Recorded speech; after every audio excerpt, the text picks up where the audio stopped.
Fanadina farany amarantsika ny fandarana amin'ity alina ity kisaka kely ny akatso eny indresika dia mikasika indrindra ny fahazon'ireo mpianatra sy ireo tanora eny amin'ny faritra Ankatso faharoa eny ny kianja filalaovana tsipy kanety be izany olon-tsotra moa no nanolotra izay kianja ho an'ireto tanora ireto izay. Noho ny fangatan'ireo mpianatra izay mipetraka eny amin'ny faritra Ankatso faharoa iny ny mba ahazoan'izy ireo kianja filalaovana tsipy kanety be dia nitanterahany izany noho ny ezaky ny olon-tsotra iray izay mpilalao kanety be efa fanta-daza ihany koa ary efa nipetraka teny amin'izany faritra izany nandritra ny fotoana nanatovan'ny fianarany.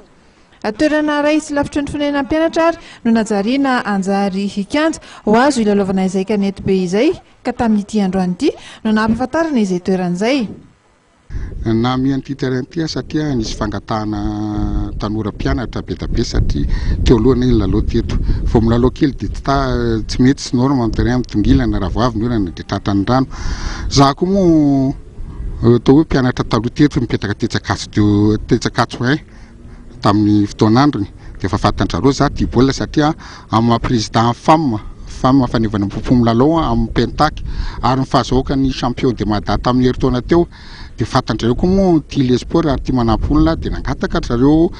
association mpianatra teto andao mba hanaovy terrain satria ery ambany ery misy terrain national any université nefa iny tsy azo idirana raha tsy andoavam-bola nefa nasa amin'ny université fantako nefa le bourse kelin'ny mpianatra tsy ampiandehanana eny sady lavitra le fotoana satria izy olona mianatra dia nataoko eto bodirindrina mihitsiny nanaovako ny terasy ena namboarina sy ny tarina siko jiro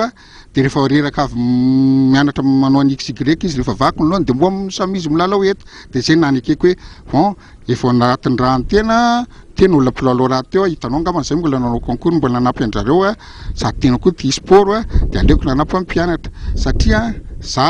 raha amin'ny sport rehetrarehetra za moa hitanao koa fa le président ny UFC Ary football club atao amin'ny fivondronana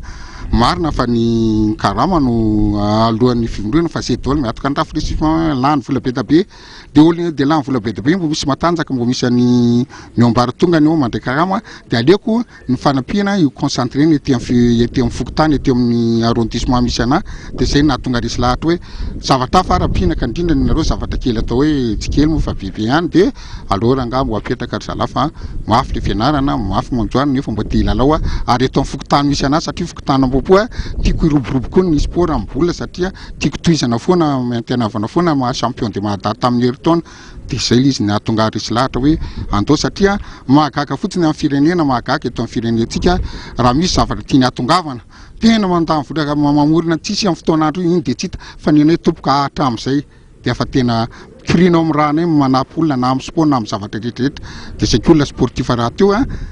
tiako ny amin'ny manampy izay angamba ny teniko. Betsaka ny tombontsoa azon'ireo mpianatra sy ny mponina manodidina amin'ny fisian'ity kianja vaovao ity sady akaiky azy ireo azy koa. Sorana amin'ny ray aman-dreny avy ao amin'ny président'ny club femme izay namian'izao fotodrafitrasa ho an'ny mpianatra zao satria zavatra ray ngeda be zao raha ety amin'ny toerana misy ny fonenan'ny mpianatra no misy fotodrafitrasa afaka ilalaovana ohatr'izao mba hivelaran'ny tanora koa eo anatrihan'ny hoe tontolo fianarana ny sport ngamba tsy ambany zavatra ao anatin'izay satria ao anatin'ny hoe saina tia karokaroka sy mianatra ilaina koa ny fanatanjahantena ka isorana anazy aloha voalohany indrindra fanomezana azy fikarakarana amin'ny fanolokolona ny fotodrafitrasa izay nameny amin'ny fanatanterahana fikolokoloana n'ity terrain ity. Faharoa manarakarak'izay dia isorana be dia be ihany koa ny tompona andraikitra ety amin'ny ambaratonga ambony indrindra mandrindra ny tranon'ny mpianatra fa nanome lalana ny toerana izay anaovana izany fotodrafitrasa zany satria raha ohatra amin'ny mpianatra izao ilalao fotsiny ery amin'ny bolodrome Ankatso ery amin'ny terrain bolodrome dia tsy afaka anao mihitsy raha tsy hoe ao anatina club na koa mandoa droit fa eto zany izy eto apotiny eto dia afaka milalao tsara sy afaka miala voly zany ao anatin'izay zavatra izay. Fahatelo farany dia mino fa ny taranja pétanque zavatra ray ngeza be amin'ny sport eto amin'ny Madagasikara indrindra ho malagasy ka